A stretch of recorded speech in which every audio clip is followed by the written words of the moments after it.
Hey everybody, it's been a while, but I'm back with the new project for you guys to work on. This one is in thanks to a YouTuber I found, CAD Sessions. It is a new remake of a project he has on creating a phone/tablet stand. First thing I'm going to tell you is before you get into this, you should take a look at the sizes, dimensions of your phones.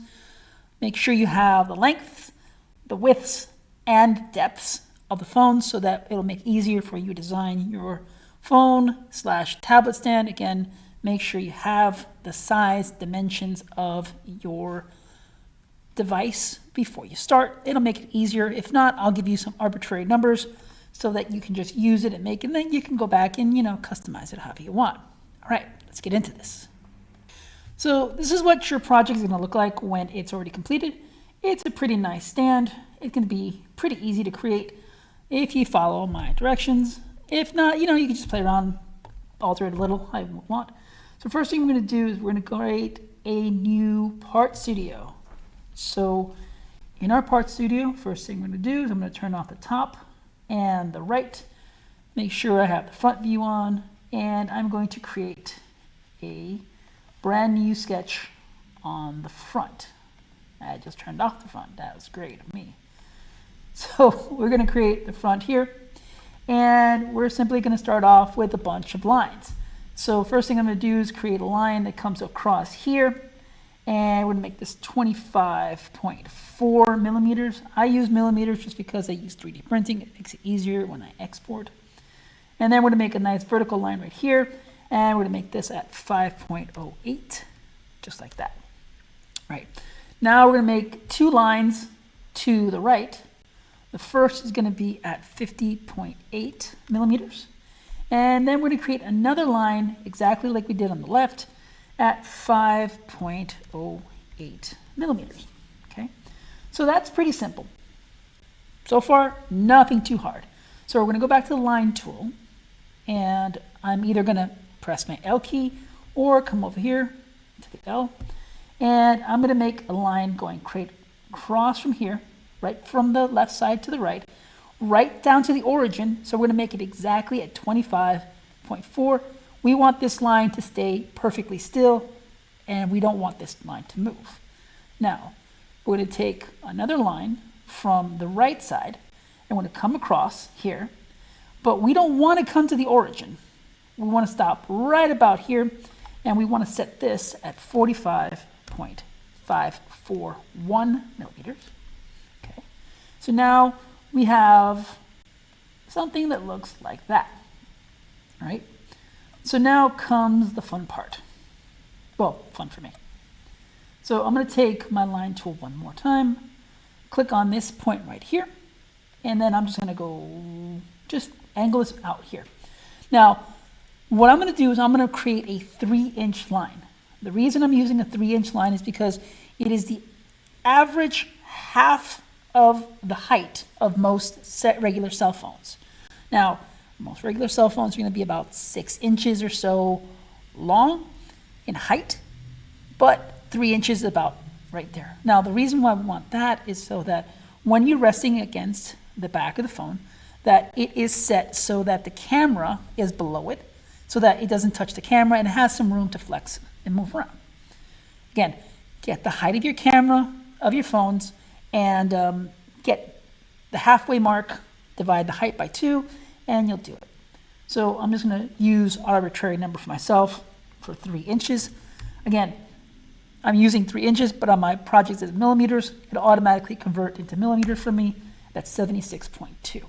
So now what we're going to do is we're going to dimension this line, and dimension this line. And I'm going to put a 75-degree angle on there. There. At 75 degrees. Now, you could drop the angle lower if you want, and you can customize that. You can do that later as we get through this project. Everything will work out fine for you. All right, now we're going to take another line tool right here, and I'm going to run a line right here. Now, depending on how I do it, I can get a nice parallel automatically. So when I get the parallel like this, is what this line turns yellow. When it turns yellow, we're perfectly parallel. Now, another thing I can do is I can touch right here, come right across, and now I have this perfectly. You want your other line to be as even to the top as possible and parallel. Now, if I click on here, I've completed this perfectly. Now, if this doesn't light up when you create your parallel, that's easy. Just create the line, click on here, click here, and then click here, and it'll automatically create your parallel lines, and that'll be perfect. You don't have to measure anything else. We're going to take one more line tool, and we're going to complete this right here, and that completes our shape. Not quite. So if I put a phone right here, it's going to slip off and just going to fall. So what we need to do is create some kind of steps, some kind of little barriers to have it stop from moving. So we're going to do that using the corner rectangle tool, or we can just hit the G on our keyboard. See how it turns on like that? So I'm going to use a corner G and here. I'm going to create 3 boxes. Now you don't have to make them all the same size, but you can if you want. So I'm going to go here, and there's a reason why I want you to create them like this, so that you can do something really simple. Like for example, come in here, and I can take the equal tool, hold down my shift, and click, click, click, let go of shift, and then click on the screen one more time, all the same size. Same thing for the sides here, click, click, click, and that's done. Now another thing you could do is I can just take my rectangle and I can make 3 shapes. Now if I link this right here to that size, like I am here, these guys are already the same. So the same heights. So if I'm going to come in here and I go here like shift and use the equal tool for these guys, they are equal. So now let's see what happens if I dimension it this way. So if I dimension this guy, we want to dimension these guys down to 3.175 and 3.175. 3.175 on both sides. There you go. And 3.175. 3.175. Now, see how it affected it? Only the height was changed for the others. The heights were changed because they're all equal, but not the widths. So what we're going to do is I'm just going to go back here in equal tool and go click, hold down shift, shift, shift, click, done. Doesn't matter. You can do it any way you want, whichever way you feel more comfortable with. But the equal tool is really helpful when you create shapes like this. Next, we're going to take the dimension tool and we're going to set these guys to have a certain distance from each other. So I'm going to go right to the origin, and I'm going to go from the origin to this left corner right here. And for this first outer one, we're going to go to 45.72 millimeters. And then I'm going to take this corner right here and that corner right there. And I'm going to set this one to 30.099. Now, if it gets you a constraint like that, you can just go ahead and delete it, and it really won't really affect much. See, I'm having a little bit of problem here. So let's see what I did here wrong. So we're going to continue constraining these guys now, and what we're going to do is we're going to take this guy right here from the origin to this guy right here. And I forgot to click it. There you go. So click here, and we're going to set this one to 15.748. And then we're going to come in here and click here and drop here. Now I'm going to try it in the 30.099. Okay, so now what we have here is a little problem. When I created these shapes and I did it the other way, the way I showed you the second time, where I just made sure they're all even to the same height and then did it that way, it created this extra constraint, which is locking this down. So that's one of the reasons why it becomes a little problematic the other way. But it's easy to click on and then delete it. Bing, bam, boom. you're done. Now, I will suggest one thing here.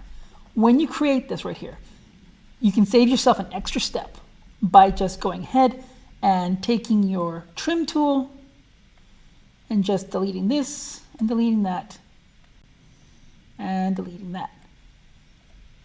Now, if this works out the way it should be, you can do it that way. Now, I'm going to try extrude it, and let's see if it lets me extrude. And we got the extrude. But we're going to do a symmetric. The reason why we're going to do a symmetric extrude is so that we can get from the middle out to the edges to the exact size of your cell phone when you have it on a portrait mode stand. So we're going to change this to, again, I'm using an arbitrary number of 76.2. Check the size of the width of your phone to make this more default to your phone. And this is what I get when I do that right there. So this is pretty easy. So I'm going to finish this. Now, these guys are kind of ugly. These guys right here. So what we're going to do is we're going to come in here. I'm going to hit my fillet, Shift F, and I'm going to apply a fillet right here on here, here, and here. And I'm going to change this to 2.54. Now, we don't have to do anything else here but that. We're going to leave it on measurements radius, control distance, radius 2.54, edge, nothing else changes. Make sure your settings are all the same, and then just click on this, and we are almost done with this project. Okay, so now I'm going to create another sketch here on the bottom. Right now, on this bottom sketch, we're going to use our point tool, and I'm going to take my point from my origin, drag it directly out from the center to the edge on the right side. That's one. And I'll put one up here on this edge and one down here on this edge, just like that. Now, the top and the bottom point, we're going to dimension these guys here, and we're going to apply a 38.1 millimeter dimension, like that. And from here to here, again, 38.1. Now, the minute I change that one, the other one changed because I linked these guys together. So that's pretty easy like that. Either way, you just put the 38.1 millimeter dimensions and you're done for both ones. And now we're going to come in here. We're going to hit the A key or our 3-point arc tool. I'm going to go from click to top to bottom. And then I'm going to click right here. And I have this shape. I'm going to finish that. We're going to then extrude. I'm going to click on both of these corners right here. I'm going to make sure that my settings are set to remove. I'm going to change this one through all because I really don't like the way that looks. Doesn't really matter. And then I'm done with that part. And now I almost have this looking the way I want it to. The last thing we're going to do is we're going to apply another fillet, okay, and we're going to play one here and one there, and then we're just going to apply a fillet of 30.48 millimeters, and you're done. Your phone stand is now complete. And you have this done. So congratulations, guys. And, enjoy your stand. And why don't you try to create something of your own? See if you can modify this and create your own design and see what you can do with it. All right? Well, been a pleasure, guys. See you again next time.